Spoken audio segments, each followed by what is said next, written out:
Hello dear students, welcome to my English class. আজকের এই ভিডিওতে আমি ক্লাস 6-এর লেসন 12-এর সেকেন্ড পার্টটা তোমাদের পড়াবো। এর আগে আমি ফার্স্ট পার্টটা পড়িয়েছি, যারা দেখোনি এই ভিডিওর ডিসক্রিপশন বক্সে লিঙ্ক দেওয়া রয়েছে, সেখান থেকে তোমরা দেখে নিতে পারবে। তো চলো আজকের এই ভিডিওটা শুরু করা যাক।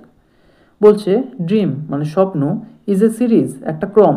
ক্রম মানে যেটা পরপর ঘটে। তাহলে কিসের ক্রম? অফ ইভেন্টস, ঘটনার, অর পিকচার্স অথবা ছবির, which come across in our mind, যেগুলো আমাদের মনের মধ্যে আসে হোয়েন উই আর অ্যাসলিপ, যখন আমরা ঘুমিয়ে থাকি। দে আর অফেন সিমিলার, সেগুলো প্রায় একই রকম, টু রিয়েল লাইফ, বাস্তব জীবনের সাথে, ইন সাম ওয়েজ, কোনো না কোনোভাবে, but can also be very strange, কিন্তু খুব অদ্ভুতও হতে পারে। অর্থাৎ এমন কিছু স্বপ্ন আমরা দেখি যেগুলো দেখলে একদম বাস্তব মনে হয়, আবার এমনও কিছু দেখি যার কোনো মাথা মুন্ডু নেই, অর্থাৎ দেখলেই মনে হয় যেন অবাস্তব। ড্রিমস মানে স্বপ্ন ইউজুয়ালি অ্যাপিয়ার, সাধারণত দৃশ্যমান হয়, টু বি সো রিয়েল, এতটাই বাস্তবিকভাবে, হোয়াইল দে অকার, যখন সেগুলো ঘটে, দ্যাট যে, we are led to think that, আমরা ভাবি যে, উই আর অ্যাওয়েক, আমরা জেগে আছি। অর্থাৎ যখন স্বপ্ন দেখি তখন কি আমরা বুঝতে পারি যে আমরা ঘুমিয়ে আছি? স্বপ্নটা এমনভাবেই ঘটে যেন মনে হয় যে আমরা জেগে আছি আর আমাদের চোখের সামনেই আমাদের সঙ্গে সব কিছু ঘটছে। বাট অ্যাকচুয়ালি, কিন্তু প্রকৃতপক্ষে, উই আর অ্যাসলিপ, আমরা ঘুমিয়ে থাকি। হোয়েন উই আর ড্রিমিং, যখন আমরা স্বপ্ন দেখি। Sleep is a state of rest, sleep মানে ঘুম, is a state of rest, বিশ্রামের একটা অবস্থা, হুইচ অকার্স, যেটা ঘটে, ইন অ্যানিমেলস, প্রাণীদের মধ্যে, অ্যান্ড হিউম্যান বিইংস, এবং মানুষদের মধ্যে। অ্যানিমেলস মানে প্রাণীরা, দ্যাট স্লিপ, যারা ঘুমোয়, আর ইন অ্যান আনকনসাস স্টেট, তারা একটা অচৈতন্য অবস্থায় থাকে, অর মোস্টলি সো, অথবা বিশেষভাবে সেই রকম, হোয়েন দে আর অ্যাসলিপ, যখন তারা ঘুমিয়ে থাকে। মোস্ট অফ দ্য মাসেলস, বেশিরভাগ পেশি, দ্যাট অ্যানিমেলস ক্যান কন্ট্রোল, যেগুলোকে প্রাণীরা নিয়ন্ত্রণ করতে পারে, অন পারপাস মানে কোনো উদ্দেশ্যে, আর ইনঅ্যাক্টিভ, সেগুলো নিষ্ক্রিয় থাকে, ডিউরিং স্লিপ, ঘুমের সময়। হোয়েন অ্যানিমেলস স্লিপ, যখন প্রাণীরা ঘুমোয়, they do not react to stimuli, তারা উদ্দীপকের প্রভাবে সাড়া দেয় না, অ্যাজ ফাস্ট, অতটা দ্রুত, as those that are awake, যারা জেগে থাকে তাদের থেকে। অর্থাৎ কেউ যদি জেগে থাকে এবং সেই সময় তাকে যদি চিমটি কাটা হয়, তখন সে যে প্রতিক্রিয়াটা করে, মানে যত দ্রুত সে প্রতিক্রিয়া করে, কেউ যদি ঘুমিয়ে থাকে সেই অবস্থায় যদি তাকে চিমটি কাটা হয়, সে কিন্তু তত দ্রুত প্রতিক্রিয়া করতে পারে না। তো সেই কথা এখানে বলা হয়েছে। এবার অ্যাক্টিভিটিতে চলে এসো। অ্যাক্টিভিটি 7-এ কী বলেছে দেখো। একদিকে আছে কজ আর একদিকে এফেক্ট। কজ মানে কারণ আর এফেক্ট মানে ফল। প্রথমে এফেক্টের দিকে রয়েছে, animals do not react to stimuli, প্রাণীরা উদ্দীপকের প্রভাবে সাড়া দেয় না। এর কারণ কি? দে স্লিপ, তারা ঘুমোয়।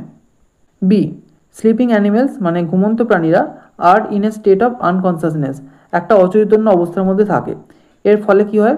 মোস্ট অফ দ্য মাসেলস, বেশিরভাগ পেশি, দ্যাট অ্যানিমেলস ক্যান কন্ট্রোল, যেগুলো প্রাণীরা নিয়ন্ত্রণ করতে পারে, অন পারপাস মানে কোনো উদ্দেশ্যে, আর ইনঅ্যাক্টিভ, সেগুলো নিষ্ক্রিয় থাকে, ডিউরিং স্লিপ, ঘুমের সময়। সি, এটাও কজের দিকে রয়েছে, dreams can be very real, স্বপ্ন খুবই বাস্তবিক হতে পারে। এর ফলাফল কি? হোয়াইল দে অকার, যখন সেগুলো ঘটে, we think that we are awake, আমরা ভাবি যে আমরা জেগে আছি।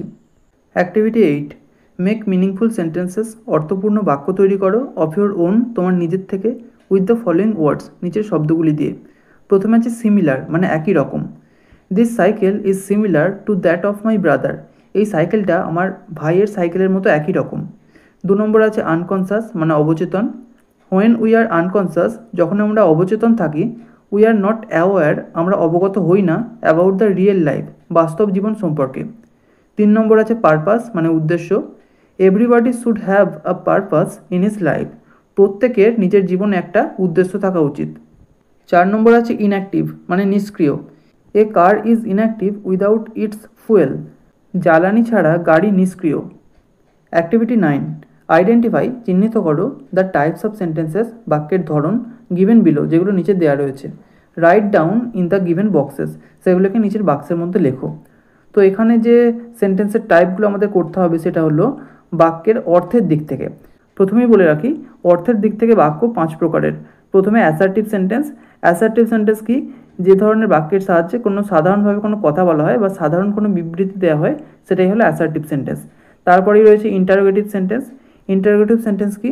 যে বাক্যের দ্বারা কোনো প্রশ্ন করা হয়, সেটা হলো ইন্টারোগেটিভ সেন্টেন্স।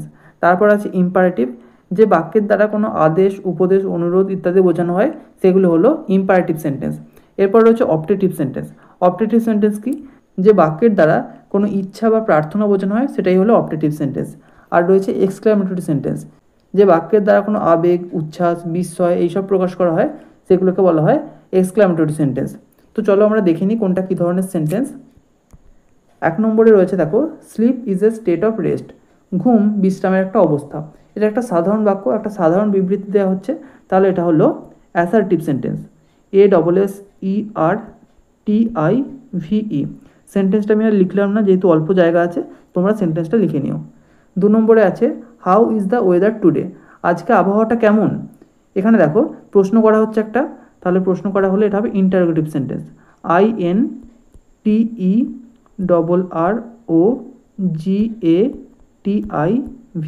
ইন্টারোগেটিভ। এরপরে রয়েছে, who does not like chocolates. K chocolate পছন্দ করে না, এটাও প্রশ্ন করা হচ্ছে, তাহলে এটাও ইন্টারোগেটিভ হবে। এরপর রয়েছে, হোয়াট এ বিউটিফুল সাইট। কি সুন্দর দৃশ্য। এই বাক্যটার মাধ্যমে একটা আবেগ প্রকাশ পাচ্ছে, তাহলে এটা হলো এক্সক্লামেটরি সেন্টেন্স। EXCLAMATORY exclamatory. 5 নম্বর রয়েছে, the sea is calm tonight. আজকে রাত্রে সমুদ্রটা শান্ত। এটা একটা সাধারণ বাক্য, তাহলে এটা হবে অ্যাসার্টিভ সেন্টেন্স। ASSERTIVE assertive. এরপরে রয়েছে, মে গড সেভ ইউ। ভগবান তোমাকে রক্ষা করুন। এই বাক্যটার মাধ্যমে একটা প্রার্থনা প্রকাশ পাচ্ছে, তাহলে এই বাক্যটা হবে অপটেটিভ সেন্টেন্স। OPTATIVE optative. এরপর রয়েছে, hurray we have won the trophy. আমরা ট্রফিটা জিতে গেছি। এই বাক্যটার দ্বারা একটা উচ্ছ্বাস প্রকাশ পাচ্ছে বা একটা আবেগ প্রকাশ পাচ্ছে, তাহলে এটা হলো এক্সক্লামেটরি সেন্টেন্স। EXCLAMATORY exclamatory. এরপর রয়েছে, always be respectful to your parents. তোমার পিতামাতার প্রতি সর্বদাই শ্রদ্ধাশীল থেকো। এখানে একটা উপদেশ দেওয়া হচ্ছে, তাহলে এটা হলো imperative sentence. IMPERATIVE imperative sentence. 9 নম্বরটা রয়েছে, I wish I were a bird. আমি যদি একটা পাখি হতাম। এই বাক্যটার মাধ্যমে একটা ইচ্ছে প্রকাশ পাচ্ছে যে আমি যদি একটা পাখি হতাম, তাহলে এটা হলো অপটেটিভ সেন্টেন্স। OPTATIVE optative. এরপর রয়েছে, শাট দ্য ডোর কুইকলি। দ্রুত দরজাটা বন্ধ করো। এই বাক্যটার দ্বারা একটা আদেশ বোঝানো হচ্ছে, তাহলে এটা হবে imperative sentence. IMPERATIVE imperative. Activity 10, imagine that. কল্পনা করো যে, ইউ হ্যাভ এ ফ্রেন্ড, তোমার একটা বন্ধু রয়েছে, who is always late for school, যে সর্বদাই স্কুলে যেতে দেরি করে। রাইট অ্যান ইমাজিনারি কনভারসেশন, একটা কাল্পনিক কথোপকথন লেখো, between you and your friend, তোমার এবং তোমার বন্ধুর মধ্যে, on the necessity of punctuality. Necessity মানে প্রয়োজনীয়তা, আর পাংচুয়ালিটি মানে সময়নিষ্ঠা। সময়নিষ্ঠার প্রয়োজনীয়তার ওপর একটা কথোপকথন লিখতে হবে। এরপর বলেছে, অ্যান এক্সাম্পল, একটা উদাহরণ, of how to write a conversation, কীভাবে কনভারসেশন বা কথোপকথন লিখতে হয় সেটার একটা উদাহরণ ইজ গিভেন হিয়ার, এখানে দেওয়া আছে। তো চলো আমরা উদাহরণটা দেখি, এবং এর মধ্যে কিছু শূন্যস্থান রয়েছে, সেগুলো আমি ফিল আপ করে দিয়েছি, তোমরা দেখে নাও। দেখো এখানে দুটো ক্যারেক্টার আছে, প্রথমে সোমা আর তারপর বিনা। প্রথমে সোমা বলছে, hello Bina, why are you running. কেন তুমি ছুটছো। বিনা বলছে, I am late for school. আমার স্কুলের জন্য দেরি হয়ে গেছে। সোমা বলছে, what is your school time. তোমার বিদ্যালয়ের সময় কখন। বিনা বলছে, I have to reach by 10:30 AM। আমাকে 10:30টার মধ্যে পৌঁছতেই হবে। Our prayer starts at 10:35 AM। আমাদের প্রার্থনা শুরু হয় 10:35-এ। সোমা বলছে, বাট ডোন্ট রান। কিন্তু ছুটো না। You may fall down. তুমি পড়ে যেতে পারো। বিনা বলছে, আই ট্রিপড। আমি হোঁচট খেয়েছিলাম ওয়ান্স মানে একবার, নিয়ার মাই হোম আমার বাড়ির কাছে। সোমা বলছে, স্টার্ট আর্লি। তাড়াতাড়ি যাত্রা শুরু করো। To reach school in time. সময় মতো বিদ্যালয়ে যেতে। বিনা বলছে, আই ট্রাই এভরি ডে। আমি প্রতিদিন চেষ্টা করি, বাট আই ক্যান নট। কিন্তু আমি পারি না। এরপর সোমা বলছে, বাট গ্র্যাজুয়ালি। কিন্তু ধীরে ধীরে, চেঞ্জ ইউর হ্যাবিট। তোমার অভ্যেসটা পরিবর্তন করো। এরপর বলেছে, নাও কন্টিনিউ দ্য রিমেইনিং কনভারসেশন। এখন বাকি কথোপকথনটা কন্টিনিউ করো, ইন ইয়োর ওন ওয়ার্ডস, তোমার নিজের ভাষায়। তো আমি এখানে কিছুটা লিখেছি, দেখো। এরপর বিনা বলছে, ইয়েস, হ্যাঁ, ইউ আর রাইট, তুমি ঠিক বলেছো।